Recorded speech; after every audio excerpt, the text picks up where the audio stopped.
दोस्तों, अनिरुद्ध आचार्य जी महाराज की इस प्रश्नोत्तरी वीडियो में आपका स्वागत है। अनिरुद्ध आचार्य जी महाराज से 5 सवाल पूछे जा रहे हैं। देखते हैं इस वीडियो में उन 5 सवालों का क्या जवाब देते हैं अनिरुद्ध आचार्य जी महाराज। स्वयं की पूजा कर सकते हैं? भाई, स्वयं की पूजा तो रावण करवाता था। स्वयं की पूजा तो शिशुपाल करवाता था, पौंड्रक करवाता हमारे था। अंदर अगर ईश्वर सुनो, है तो जी सुनो, एक होता है समुद्र जी और एक होता है समुद्र की बूंद। चलो, जैसे गंगा, आपके घर में गंगा जल है कि नहीं? जी है? कितना है? एक बोतल होगा। हाँ, 1 लीटर करीब। एक बोतल होगा। जी अब बताओ कि जो आपके घर में गंगा जल है जी वो एक बोतल है, वो गंगा जल है ना? जी लेकिन उस गंगा जल में सुअर अपना मुंह डाल दे, जी तो क्या फिर वो गंगा जल पीने लायक है? गंगा तो हमेशा मतलब पवित्र है, तो एक बाल्टी में गंगा जल भरा है जी और उसमें सुअर मुंह डाल दे, जी तो वो पीने योग्य है? पीने योग्य नहीं है, लेकिन सर वो बस गुरु पीने जी- योग्य नहीं है ना? जी, लेकिन जबकि वो तो स्वच्छ है। सुनो, स्वच्छ नहीं बेटा, वो अशुद्ध हो गया। भले गंगा जल है जी पर सुअर ने मुंह डाल दिया, मतलब वो अशुद्ध, वो भगवान को चढ़ाने के योग्य नहीं है, भले वो गंगा जल है। सुनो, बाल्टी में भरा है गंगा जल, जी उसमें सुअर मुंह डाल दे तो वो अशुद्ध हो जाता है। लेकिन गंगा जी में तो हजारों सुअर रोज नहाते हैं, जी जी पर वो गंगा शुद्ध नहीं होती, क्योंकि वो गंगा धारा से जुड़ी है। और ये जो आपके घर में बोतल का पानी है, ये धारा से हट गया, जी ये धारा से, ये गंगा नहीं है, ये गंगा का अंश है। जी आपके घर में गंगा जल है, गंगा नहीं है। गंगा तो हरिद्वार में बह रही है, आपके घर में जो है वो कौन है? गंगा जल है। वो गंगा का क्या है? बोलो। जल है। जल। तो गंगा और गंगा जल ये दोनों एक ही हैं कि अलग अलग हैं? अलग अलग अलग अलग है ना? जी। जैसे गंगा अलग है और गंगा जल आपके घर में बोतलों भरा हुआ अलग है, हैं दोनों एक ही जगह के। उसी तरह ईश्वर जो है वो गंगा की तरह है और हम जो हैं उस बोतल भर पानी जल की तरह है, ईश्वर के अंश है। ईश्वर अंशी है, जैसे बहती हुई गंगा अंशी है और बोतल का पानी अंश है, वो गंगा का क्या हो गया? अंश। तो उसी तरह हम ईश्वर के अंश हैं, हम ईश्वर नहीं हैं। जी तो हम ब्रह्मास्मि का मतलब ये हुआ कि मेरे भीतर ब्रह्म है, मैं ब्रह्म नहीं हूं। यही तो अर्थ का अनर्थ हो गया और लोगों ने अपने को ही भगवान मान के गलत गलत सब चल रहा है, मनमाना। धन्यवाद गुरु। समझ में आई कि नहीं? पहले बात पहले क्लियर कराओ। बात समझ में आई? जी जी, क्लियर क्या हो समझ में आया? कि हमारे अंदर ब्रह्म है, लेकिन हम ब्रह्म नहीं है। हाँ, बस ठीक है। आपको बात करनी है? अभी अभी इस तरफ आ जाओ, इस तरफ दौड़ के आओ, दौड़ के फास्ट। ये इनको बात कराओ, ये भैया को, फिर वो पीछे वाले भैया को बात कराना। जय श्री राधे गुरु जी। जी राधे राधे। हम लोग गृहस्थ हैं और तुलसी की माला स्वयं की बनाई हुई पहना हुआ हूँ मैं, तो क्या 24 घंटे पहन सकते हैं इसको? स्वयं की बनाई माला नहीं पहनी जाती। इसीलिए तो पूछा गुरु जी हाँ, आपसे। किसी के द्वारा आपको लेनी चाहिए। अपनी माला किसी और को दे दो, जी आप भले उसे बेच दो, जी। लेकिन अपनी बनाई माला धारण करने का विधान नहीं है। लेकिन 24 घंटा किसी दूसरे की बनाई पहन सकते हैं? हाँ, हमने भी देखो माला पहनी, ये हमने नहीं बनाई, किसी ने बनाई, हमने खरीदी, पहन ली। तो 24 घंटा भी पहन सकते हैं? 24 घंटे जी गुरु जी, जैसे 48 घंटे। ये भैया, ये गमछा वाले भैया को भी तो बात कराओ, यहाँ इनको भी बात करा दो। जय गुरु जी, राधे राधे। जी जी जी मैं ग्राम नटर्रा, रीठी तहसील, कटनी जिला से आया हूँ जी जी। और मैं आपकी कृपा चाहता हूँ कि मेरे क्षेत्र में भी आपका एक प्रोग्राम होना चाहिए साहब। बिल्कुल हो जाएगा। तो फिर कैसे क्या संपर्क हो, कहाँ कैसे मिले आपसे? कहाँ पर आप? कटनी जिला से हैं? कटनी जिला, रीठी तहसील, नटर्रा ग्राम से हूँ सर। अच्छा, तो वहाँ आप चिंता ना करिए, वहाँ हो जाएगा। वहाँ के जो क्षेत्रीय समाज की सेवा करने वाले लोग हैं उनसे कहिए, तो वो सब इकट्ठे होके पूरा प्लान करेंगे और हो जाएगा। जी, तो कृपा बनाएंगे आप? बिल्कुल, ये दास आपकी सेवा में तैयार है 24 घंटे। जी साहब। जी जी जी, बोलो भैया। गुरु जी राधे राधे। जी, गुरु जी बागेश्वर वाले बाबा कब आ रहे हैं? आएंगे। किस दिन? अब ये तो बताएंगे हम कथा में एक दिन।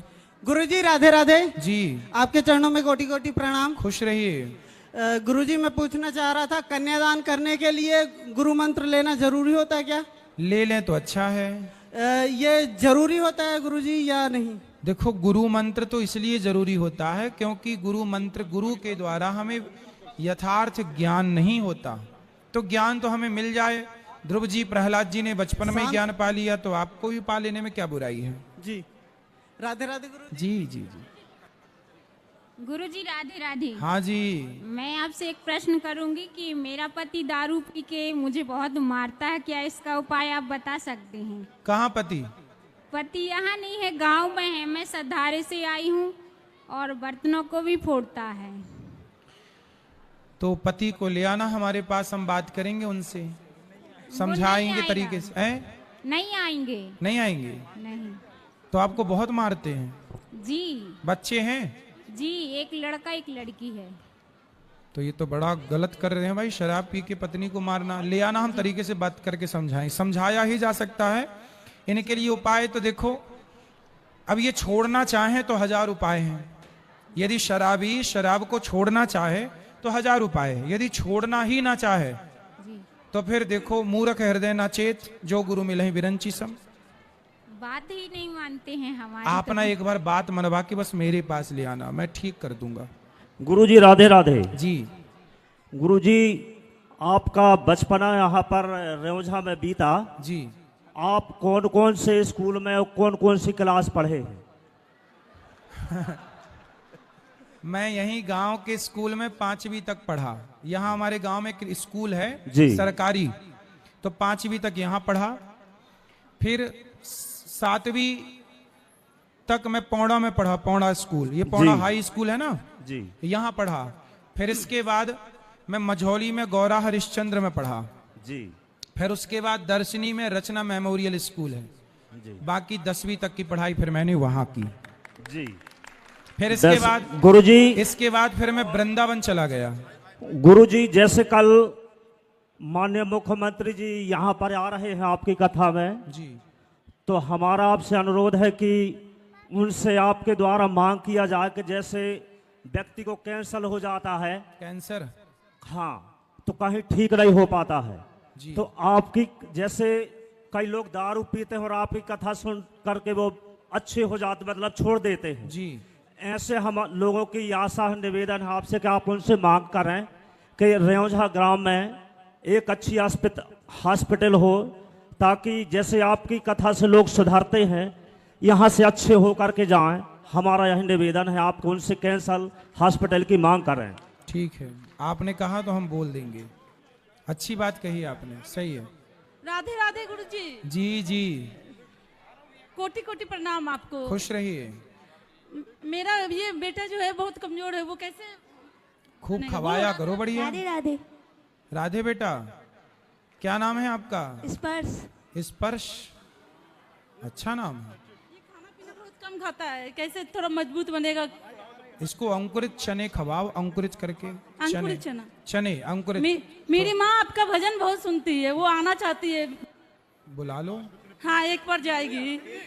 खुश कोटि रहिए, प्रणाम। सुखी रहिए,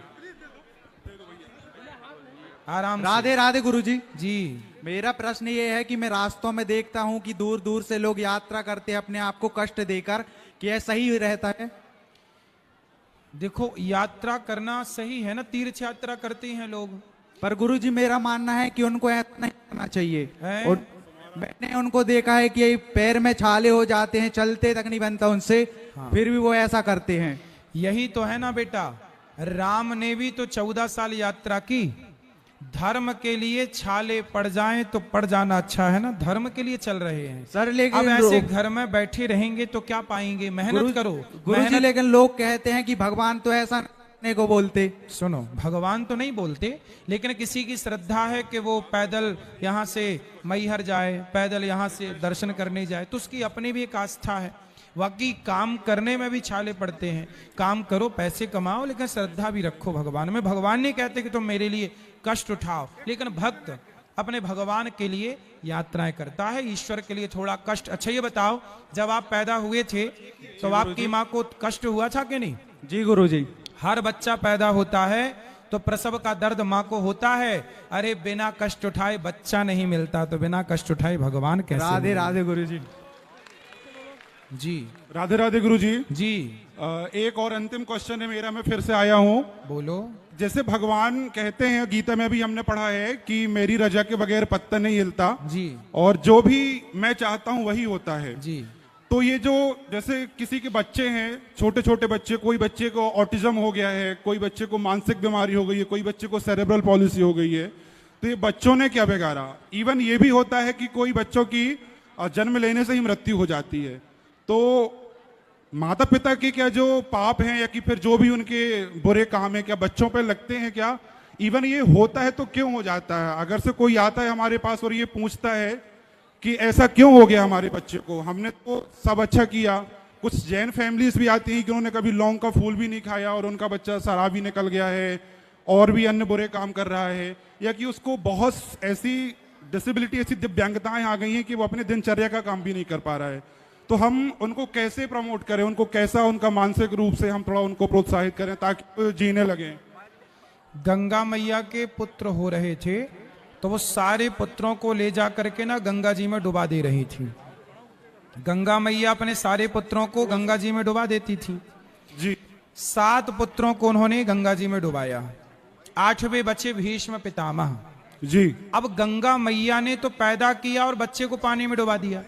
क्यों डुबा दिया? लोगों को लगा ये कैसी हत्यारिन माँ है कि बच्चे को जन्म लेती मार डालती है, पर वो मार नहीं डालती, वो उनका पिछले जन्म का ये वसु है, अष्ट वसु, द्यौ नाम के वसु ये भीष्म पितामह बने।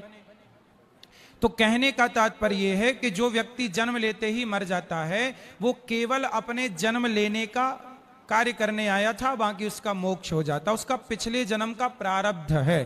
कोई अंधा है, कोई लंगड़ा है, कोई बहरा है, क्यों है? ये सब पिछले जन्म का ही व्यक्ति अपना फल कर्मों का लेकर के आता है और इस जन्म में अपने कर्म दंड भोगता है।